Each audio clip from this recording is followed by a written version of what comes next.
Adam Cook, I am very hungover, but I'm here anyway to talk about a certain game. And what game would that be?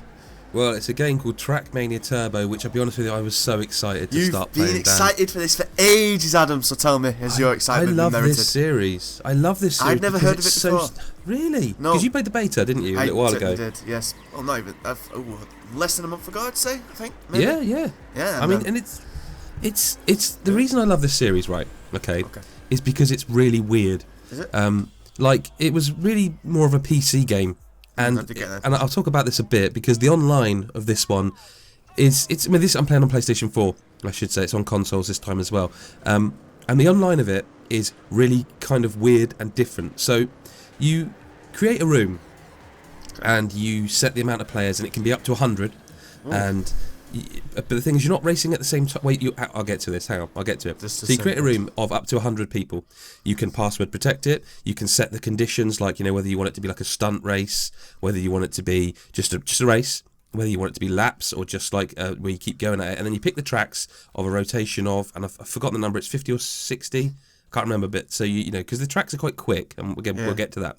But the reason you do this, right, is that once that room starts, it exists, it stays there, it's there for as long as you say it to be there. So you can join that room as and when you want, and that rotation of courses keeps going. So say you've set it to a 5-minute timer. Everyone races on that course for 5 minutes. Okay. That's a persistent 5 minutes. So if you join in the middle, then you join in the middle, but you have 5 minutes to get the best time and win, be the best.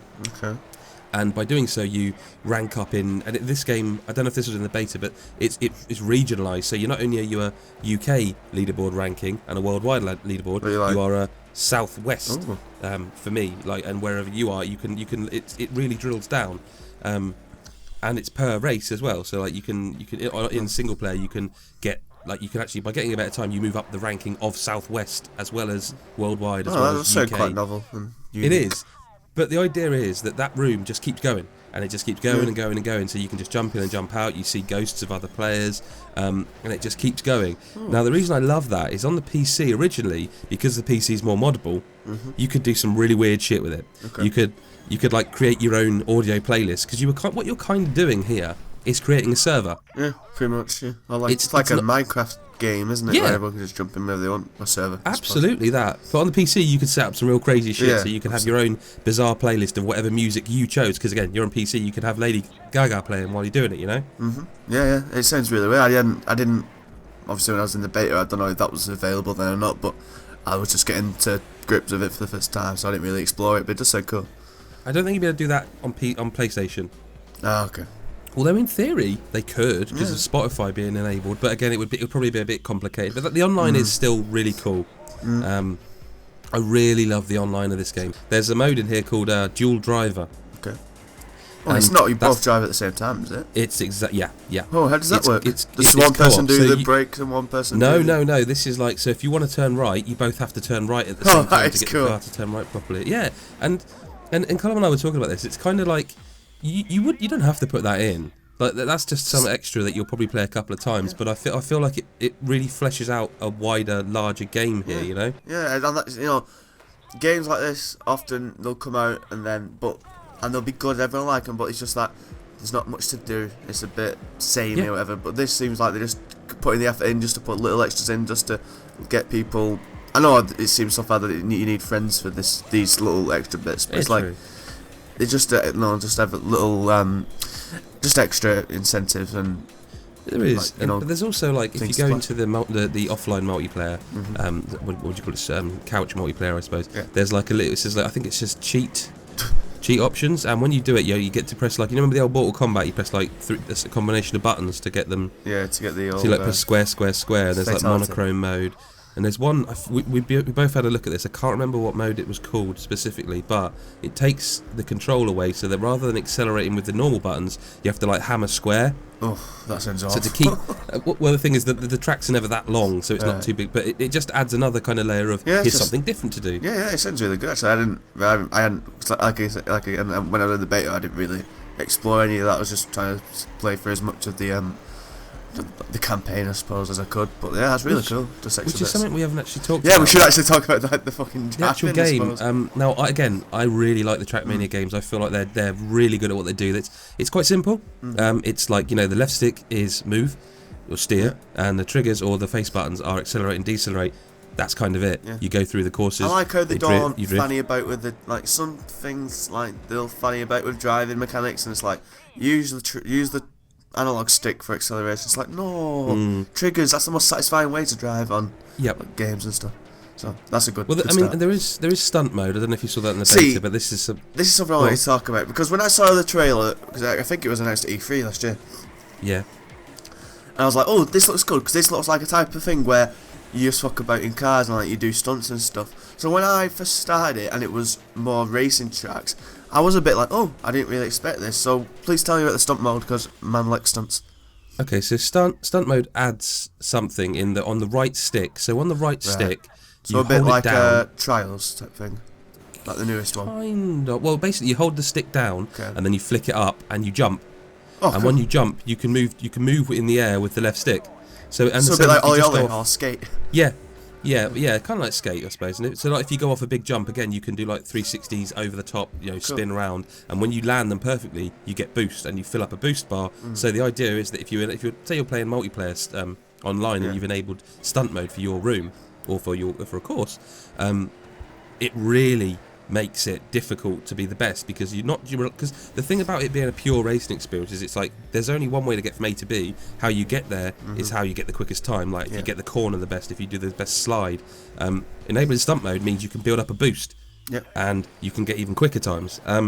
It's got a bit of trials about it. I find. Yeah, that's what I thought. It's got that look about it as the new trials do as well, like very bright, colourful, and I don't know, quite pseudo-realistic, like a bit uncanny valley type thing. If you get me. But there's some really cool stuff in here, like Colm and I were talking about it. Did you manage in the beta to go off a track, like to just jump off a track? I might have done. Yeah, I think I did on one, because it was like a big ramp and then I didn't line it up correct. You just completely, So the thing is, right, is if you go off the track, it won't reset, not unless you press quick reset, or so you can just drive around the geometry of the course. Yeah, I think I didn't know. I'm pretty sure I got to a point where it did reset for me though. I'm not sure. It might do. Maybe. I bet you there's some secrets and shit. I bet you there's some secrets and shit like off the beaten path. Oh, that'd be cool, that you can, like trials. But again, something I really enjoyed, and I'm enjoying, I should say. And I don't know if you got this impression from the beta. Is there's a lot of variety to the courses. Like they vary it up in terms of like this one's just one course. You go from the start to finish and you jump off like a trials ending. But this one is 3 laps. Yeah. This one's like got a massive loop-de-loop in it. This one's just a straightforward racetrack, you know? That's right, yeah, they do. I think I only played the two areas of the opening 2 areas of the campaign, I think. Yeah. But like, even in the first area, it's like they all have a theme, like each area. Like the location. They'll vary it up in, like you say, they'll within do it. lap races, they'll do just like ones where there's big fucking ramps and you can just jump off on and stuff like that. I must say though, I think that's right, if we actually talk about how you drive these cars. When I first started playing it with that first vehicle, I was like, wow, this is the tightest driving. I'm not a big racing guy, so I've never really played. It feels racing. perfect, doesn't it, at that point? It's so tight. It's just like the slightest movement you make with the controller, you could feel like you were gripped to the floor. I was like, beautiful. But then when it moved to the second vehicle, which I wasn't expecting, it's like first area there's one vehicle, but in the second area, because it's more of a buggy. It's set more in the area, the levels are more off-roadish at points.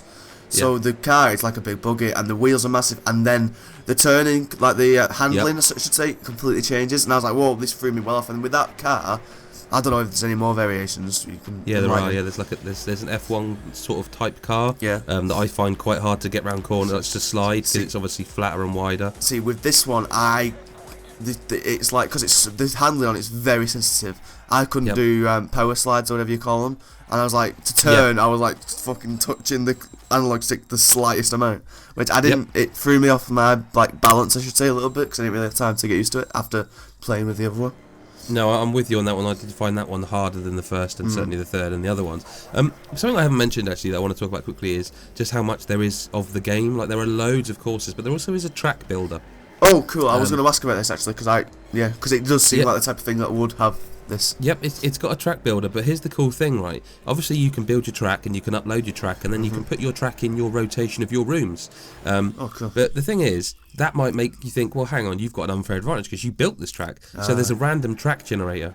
You can literally press a button and it will build a track randomly. I think you give it some presets like, I want it set in the Wild West type situation, and it will just use that and then build a track for you completely randomly, and then you can upload that, and it kind of makes the whole thing a leveler. Because if you've been racing on the first area and you're like, I've got these, I'm 10 in the world, you've got an unfair advantage in your room, but so you can just upload random generated tracks and bang.